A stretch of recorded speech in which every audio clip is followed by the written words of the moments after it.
Scholars have often pointed out that the text of Job is a complex and contradictory one. Especially problematic is the traditional moral to the story, namely that Job is awed into repentance by God's account of his wonders. Some insights into this problem can be gleaned if we distinguish the individual source texts. We know for a fact that Job is a righteous person, since God says so directly at the beginning of the work, and when he recommends Job to Satan and allows Satan to torment him.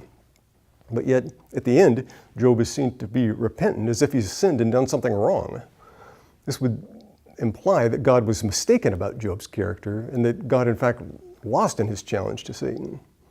Along the same lines, at the end of the story, God rewards Job by restoring his health, family, and prosperity, implying that he did nothing wrong and remained righteous, whereas his friends are punished for claiming that he somehow did something wrong.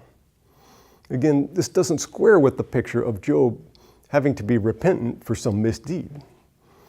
It's also been pointed out that God's speeches, the longest continuous statements from him in the entire Old Testament, are generally irrelevant for the question at hand. God reduces Job to humility by recounting the infinite greatness of his creation.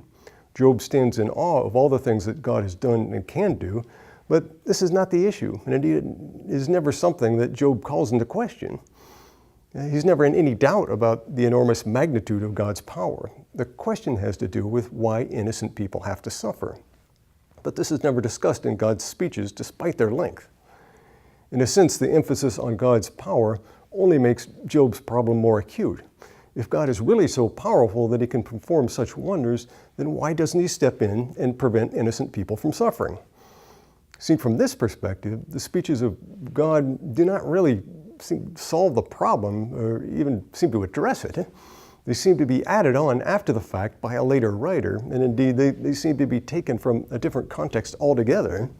Scholars have suggested that this section has been imported from a body of Hebrew nature poetry. These incongruities can be explained when we see the two different strands of the text, which come from two or more different sources. The original source regarded Job as a sympathetic figure, the hero of the story. Thus he's portrayed in the prologue, where he's praised by God. Moreover, the narrator seems to take Job's side in his debate with his three friends. Finally, in the prose epilogue, Job is vindicated and his friends punished. This was presumably the original form of the book of Job, with everything else added later. If one reads these texts on their own, one sees that they constitute a continuous story and provide a consistent picture. The main point of the original version can be seen as simply the refutation of the view of Job's friends that all suffering is deserved punishment. Job's vindication at the end and God's chastisement of his friends shows that this view is not a satisfying solution to the problem. But the original version refrains from offering a solution. Thus, the point of this version of the story is to illustrate the mystery surrounding the fundamental human problem of suffering. Why do innocent people suffer?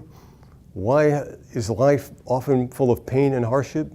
According to the original version, it remains a mystery.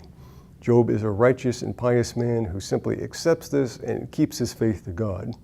While the writer of this version never raises a doubt about whether God exists, there's a question about whether God is truly just as he's said to be. This version can be regarded as a skeptical approach, since it raises the problem but doesn't purport to answer it.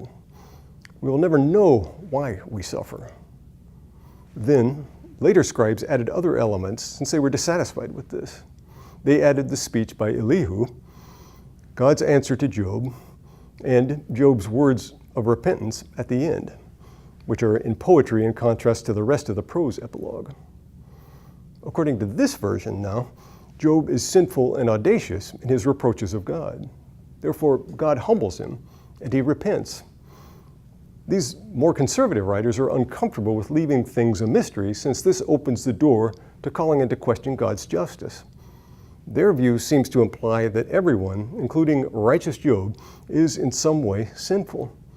Therefore, God sometimes makes us suffer to remind us of this. Our suffering is a kind of trial of our faith. Thus, suffering is not always a punishment for a concrete wrongdoing. It's simply a healthy periodical reminder of our sinful condition.